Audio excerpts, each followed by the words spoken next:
Today's episode, we're going to be looking at every single terminal inside Vault 111 to determine the lore of it. So, we're at the entrance right here, and I have Deacon because I'm with the railroad right now, and I'm doing every single railroad mission. But let's enter through this way. So we're going to go and find every single terminal inside Vault 111 so we can see a little bit of the backstory. So, here's the first terminal right here, or here's the first terminal that we're going to be doing. So, let's see what's on it. Okay, so Vault 111 Overseer Instructions. Confidential, confidential. Overseer's eyes only. Violation VTP 00011.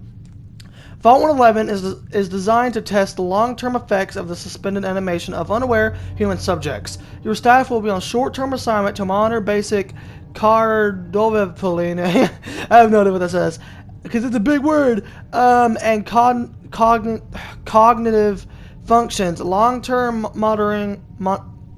Dude, what is wrong with my voice today? I cannot speak. Monitoring will be handled remotely by vault-tec technicians. Under no circumstances is this suspension to be disrupted. This includes the administration of life-saving measures. Your staff is also considered expendable. Insubordination or attempts to evacuate prematurely are capital violations. Unused cryogenic pods are the preferred method for cavalier disposal. Okay, now we got the cryolator. I've long dreamed of making cryogenic freezing available for a portable, on-demand form. The cryolator is my latest attempt. Thankfully, in no short supply of the chemicals and components I need to tinker with the prototype, it is a nice way to occupy the signal as we wait for the all-clear signal. Okay, then we got Operations Protocol Manual.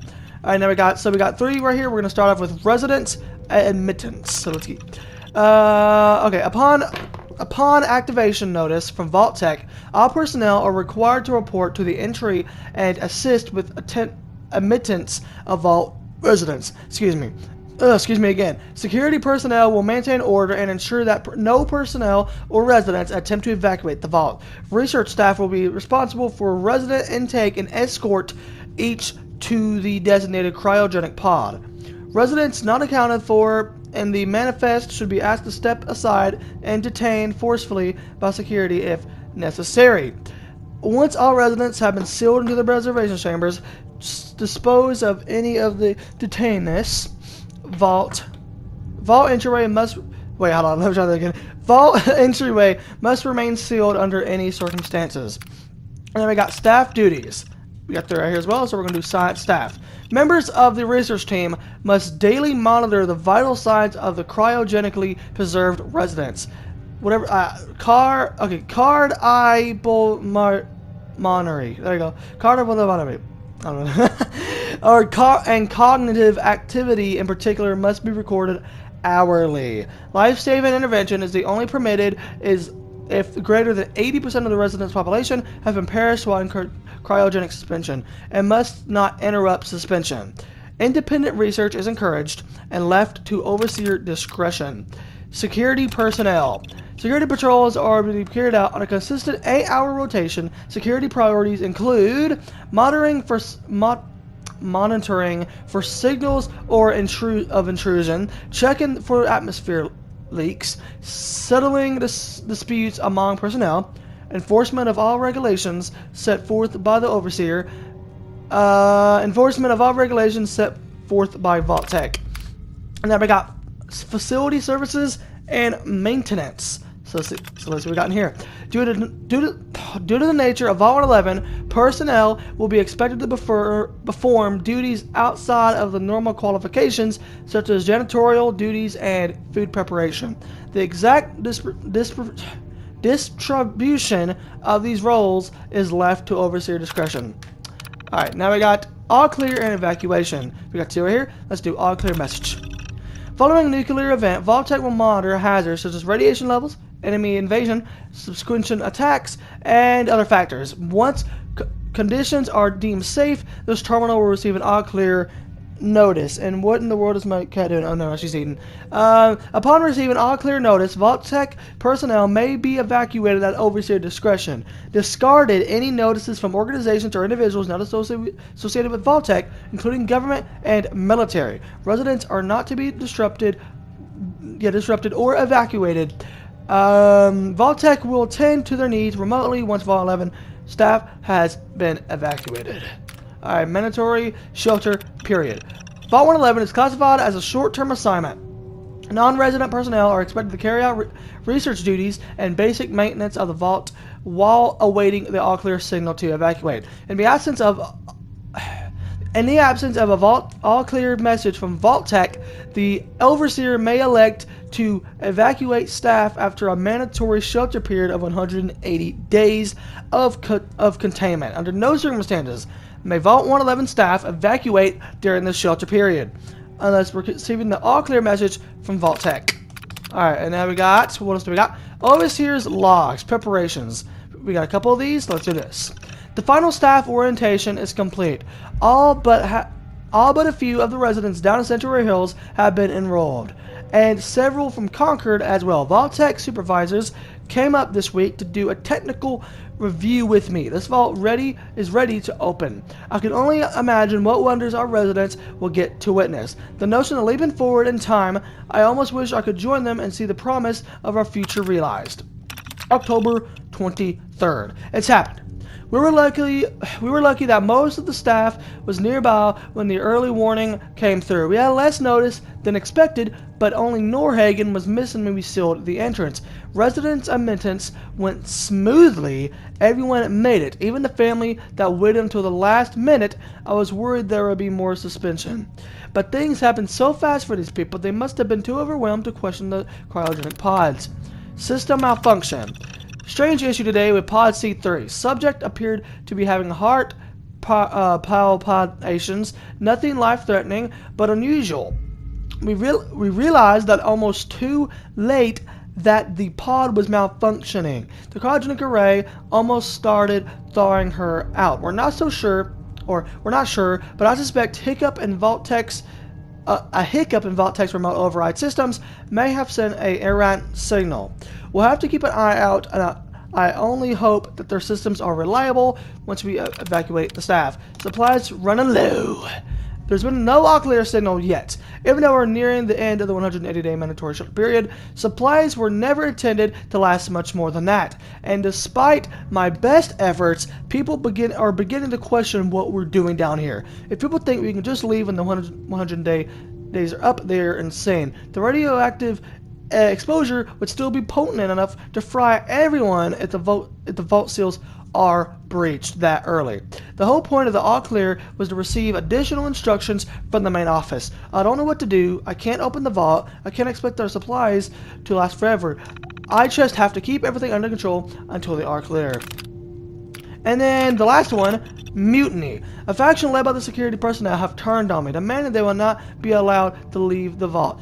Idiots. I will not open the vault to be irradiated. Sorry guys, my English sucks to death out there. I'm consolidating the remaining supplies, putting the staff on lockdown. We're going to have to start prioritizing who deserves what little food we have left. I have been too darn generous with the rations. If people don't like it, that's fewer mouths to feed. Alright, and then we got open evacuation tunnel, which is already open. The personal evacuation tunnel is not open. Remind all staff to be orderly and follow the shutdown protocols before exiting and resealing Vault 111. Please maintain all staff records and research. Report to your local vault-tec superiors for debriefing and further instruction.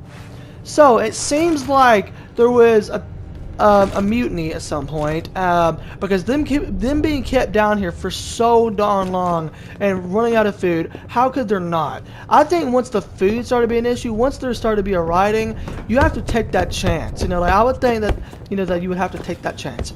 Anyways, let's find the next terminal inside Vault 111. Let's go right through here and let's see what we got. I'm pretty sure there's another terminal somewhere. Oh, right here, in fact. So let's see what we got inside. Recreation Terminal. Overseer memo. Remember, the use of recreational terminal is a privilege. If word performance declines, this privilege may be revoked and your responsibility. Top 10. Rick, Tim, TGM, SAE, SQV, TNM, TCL, TDT, STD, and then QQQ. So, and then we got a holotape in here as well, Red Menace, so we're going to check that. And now we're going to find the other terminal. Now, in this room right here, we got a little bedroom, and that's pretty cool. Can we sleep? Gotta keep moving. Okay, so we can't sleep right now. Everything seems to be quite empty. Alright, so let's go through this way, and let's find, of course, the next terminal. Here we go. The next terminal right here. Security terminal. Let's see what we got inside. Vault 111 security instructions. Yeah, I'm pretty sure we already seen this one. And then operations protocol manual. Pretty sure we already seen all this. Alright, I'm pretty sure we have already seen. Yeah, so we've seen all this already. Security logs, we have not seen these. So, October 23rd, 2077. God, it finally happened. The world's over. Barely got all the residents inside. Not everyone made it. Now it's just us and the icebergs. I don't get it. Egghead tried to explain to me that keeping them frozen is a big experiment. For a better future or something, I don't know. It just doesn't seem right. They were smiling at them all that time before putting them on ice. Shouldn't we have told them something? December 25th, 2077. Christmas Underground. Got together with the rest of the security boys and support staff and had a little party. Best gift that we got handed out was Fancy Lad snack cakes that wasn't too stale. Well, that sounds good. None of the scientists came. Overseer wasn't there either. I just don't get them. They're hiding something from us? Another company secret for only the higher-ups? Whatever. Just a few more months until the R-Clear is supposed to come through to begin all start rebuilding. March 14th, 2078. Only a few weeks left in the mandatory shelter period. Everyone's getting stir crazy. Some people are even saying the R-Clear signal is never coming. We can't stay here much longer, that's for sure. It's not just that the fact that I've been staring at the same break room and bunk bed for over 6 months. It's the fact that we only have enough food left for another few months. Tops. The overseer keeps telling everyone to be patient. Focus on work. He's definitely focus on work. He's definitely keeping us out of the loop. Something bad is going on. I just know it. April 23rd, 2078. The main door accessing the vault exit is malfunctioning. Now the only way out is through the overseer's evacuation tunnel. How convenient for him. He has one of the science team watching the door into his office at all times from a little makeshift checkpoint. Got invited to a meeting tonight. Support staffers and security only. Sounds like I'm not the only one with an axe to grind. And then we got the last entry. No all clear from vault-tec is coming. We need to leave. We're all but out of food. I almost murdered Stanley for dropping a darn salt cracker on the floor. A handful of us confronted the overseer by opening up the vault. I never knew a man could shout that loud now that he's locked himself in his ovens along with the rest of the science staff. We're supposed to hand over any food, weapons, and medicine we have by tonight, or there's going to be consequences. I've talked to everyone. It's time, one way or another, we're getting out of this vault. So that is that for that terminal. Now, I don't know. I'll go look for another terminal, but I don't think there is any other terminal. But I don't know. We're just going to have to take a look. So obviously this way is the way to the exit zone. Yes, that's this way, and I don't think there is any more. Well, yes, there is. There are a couple more terminals. So we got this block 1. So there's these cryopods and there's these cryopods. So this is the one that we were in. This is Nora's, our wife's, and so now we have the terminal right here. Vault 111 monitoring terminal. Cryogenic array. Cryogenic array offline. Premature termination and resulting in system failure. Isolated manual and remote overrides detected. Controls disabled. Alright, and then we got life support. Life support offline, because that's the same thing. And pod occupant status. Pod C1 empty. Wait, is there anything on this one? Oh, there we go. Okay, pod C2, Miss Callahan. Okay, deceased. Life support failure. So I'm pretty sure that's gonna be like all of these. Pod C3, Mr. Callahan. Yeah. Okay. Pod C4, Mr. Abel. C5, Mrs. Abel. Pod C6, Nora and Sean, infant. And then C7, C4, which is me, and remote override engage, and this pod door manual override engage.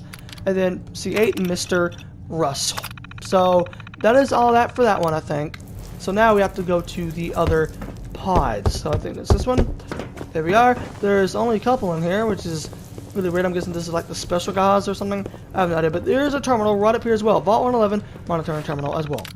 So, Project Array, obviously we saw that already. Light support, obviously already. And then pod augment status, B1, Mr. T, D, Pi, Turo, and then B2, Cindy Confran, B3, Mrs. Whitfield, B4, Mr. Confran, B5, Mr. Whitfield, and then B6, Mr. Confran. And I'm pretty sure that is it for the terminal. So if you guys did enjoy this video, don't forget to leave a like, subscribe to Children Forever Thursday, and I will see you guys in the next one. Bye guys. Say bye, Deacon.